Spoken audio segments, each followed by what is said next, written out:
Ma'am ఒక్కసారి మళ్ళీ gang leader దగ్గరికి వెళ్ళిపోదాము.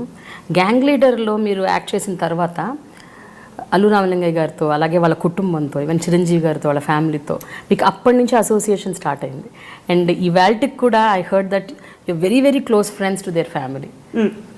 అలాగే చిరంజీవి గారి ఫ్యామిలీ, తర్వాత నాగార్జున గారి ఫ్యామిలీ. ఎందుకంటే వాళ్ళ ప్రతి పిక్చర్లో వాళ్ళు, నాగార్జున గారితో ప్రతి పిక్చర్లో ఉంటాను, వాళ్ళ ఫ్యామిలీ వాళ్ళందరూ వస్తూ వెళ్తూ ఉంటారు. అప్పుడు ఆటోమేటిక్గా ఒక ఫ్యామిలీ రిలేషన్షిప్ మెయింటైన్ అవుతుంది అక్కడ.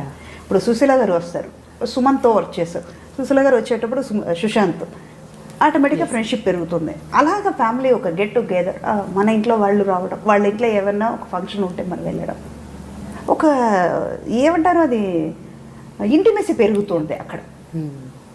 అంటే చిరంజీవి గారి ఫ్యామిలీ కంటే నాకు నాగార్జున గారి ఫ్యామిలీ ఇంకా క్లోజ్ అనమాట. అంటే I know everybody. To be frank చెప్పాలంటే ఇవాళ సుధా నేను కూర్చొని మాట్లాడుతున్నానే బికాస్ ఆఫ్ నాగార్జున గారు. అవునా? ఏంటి రీజన్ ఏంటి మ్యామ్? 91లో నేను చనిపోయే ఉండాల్సింది. అవునా? ఏం జరిగింది? అపెండిక్స్ 2-3 డేస్ నుంచి నాకు ఉంది. నేను నెగ్లెక్ట్ చేసి సీరియస్ కండిషన్కి వెళ్ళిపోయి, షూటింగ్కి వెళ్ళిపోయి ముందు రోజు నైట్ సీరియస్ అయిపోయింది. నా కజిన్ బ్రదర్ ఇంటికి వెళ్ళి చూపించుకుంటే నేను ఇక్కడ ఆపరేట్ చేసుకోను, అదే వాళ్ళు ఏదో అపెండిక్స్ అది ఇది అంటున్నారు, నేను చేసుకోను అని భయపడి వచ్చేసారు. అదే చెప్పాను కదా ఇందాక, మీరు కూడా అన్నట్టు 40 yearsగా మా మదర్ వచ్చేవాళ్ళని. మా మదర్ ఉన్నారు అప్పుడు, హెయిర్ డ్రెస్సర్ అసిస్టెంట్ ఇద్దరు ఉంటే వాళ్ళు భయపడిపోయి, అమ్మ నేను ఇక్కడ చేసుకొని మనం చెన్నైకి వెళ్ళిపోదాం, అక్కడైతే అమ్మ నాన్న అన్నయ్య వాళ్ళందరూ ఉన్నారు. ముందు మా మదర్ని చూసే నాకు భయం. ఎక్కడన్నా పడిపోయారంటే నన్ను చూసుకోవడానికి ఆవిడ ఉండాలంటే ఆవిడని చూసుకోవడానికి 10 మంది రావాలి కదా, నాకు వీళ్ళందరికీ సమాధానం చెప్పాలి. వద్దొద్దు, చనిపోయినా కూడా పర్వాలేదు, మా అమ్మ నాన్న ఉన్న చోట నేను చనిపోతాను, నాకు వల్ల కాదమ్మా, తెలియని ప్లేస్లో ఉండొద్దు అని. అలా మొండి ధైర్యంతో వెళ్ళిపోయావు. రూమ్కి వెళ్ళిపోయిన తర్వాత మిడ్నైట్ సివియర్ అయిపోయింది. Severe vomiting, high fever, 102 fever, కళ్ళు ఓపెన్ చేయలేకపోతున్నాను, బాడీ వేడెక్కిపోయింది, ఫిట్స్ రాలా ఇంకా అంతే.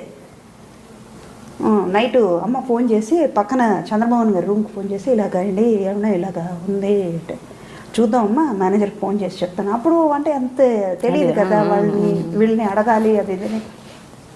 ఓకే, మార్నింగ్ 4:30కి మేనేజర్కి ఫోన్ చేసి చంద్రమోహన్ గారు చెప్పారు ఇలాగని. మేనేజర్ వచ్చారు. వచ్చి 5:30కి అపోలో హాస్పిటల్కి వెళ్ళాను. మేకప్ వేసుకుని, డ్రెస్ చేంజ్ చేసుకుని, కాస్ట్యూమ్స్ ముందు రోజు అలాగే వెళ్ళాను. షూటింగ్ కాస్ట్యూమ్లో వెళ్తే అదే చేసుకుని వెళ్తే, రెడీ అయ్యి అపోలోకి వెళ్తే అక్కడ ఆబ్జర్వేషన్లో 5 డాక్టర్స్ పడుకోబెట్టేసి వాళ్ళు చెకప్ చేస్తున్నారు. అదే బలూన్ ఓపెన్ అయిపోయింది. ఇంకా అనదర్ 1 hour ఉంటే నేను ఫుడ్ అది బ్లడ్ అంతా పాయిజన్ అయిపోయి నేను చనిపోయేదాన్ని. చెప్పలేదు వాళ్ళకి. మేనేజర్ వచ్చేసారు. వీళ్ళందరూ ఇక్కడ వెయిటింగ్ అన్నపూర్ణ స్టూడియోలో మండు హౌస్లో. ఫస్ట్ టైం ప్రెసిడెంట్ గారి పళ్ళలో షూటింగ్. అప్పుడు షూటింగ్ స్టార్ట్ అయ్యి 3rd డే వచ్చేసాను. వాళ్ళకి అపోలో హాస్పిటల్కి తెలియకుండా వెనక్ గేట్ నుంచి దొంగతనకు కారు తీసుకుని సెట్కి వచ్చేసాను. వచ్చిందని వెళ్ళిపోయి మళ్ళీ ఫ్రెష్ అప్ అయ్యి శారీ అంతా మంచిగా కట్టుకుని కిందకి సెట్కి వస్తూ అలాగే నాగార్జున గారి మీద పడిపోయారు. కొలాప్స్ అయ్యి వెంటనే ఆయన పట్టుకుని వెళ్ళిపోయి అపోలో హాస్పిటల్లో పెట్టేసి వితిన్ 45 minutesలో ఆపరేట్ చేశారు. ఆయనే కాపాడారు.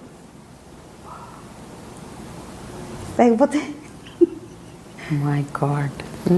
తర్వాత రాబోయే చందమామ అప్పుడు అలాగే అయింది. కబడ్డీ సీన్, చంద్రమోహన్ గారు కాళ్ళు లాగేశారు. స్లిప్ డిస్క్ ప్రాబ్లం వచ్చేసింది. Lower part పనిచేయట్లా.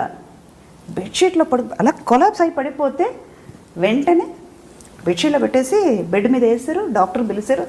అది కూడా నాగార్జున గారు పర్సనల్ డాక్టర్ని రమ్మని చెప్పి, అందుకే అన్నాను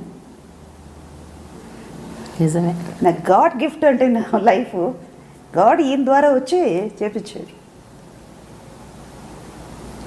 ఇవాళ మీకు ఇంటర్వ్యూ చెప్తున్నమాట అన్ని నిజమే. ఒక్కోసారి చాలా అంటే వీ వోంట్ రియలైజ్ ఒక వ్యక్తి మనకు హెల్ప్ చేశాక ఎన్నో అది గుర్తొస్తున్నప్పుడల్లా థ్యాంక్ఫుల్గా ఉంటాం లైఫ్ లాంగ్.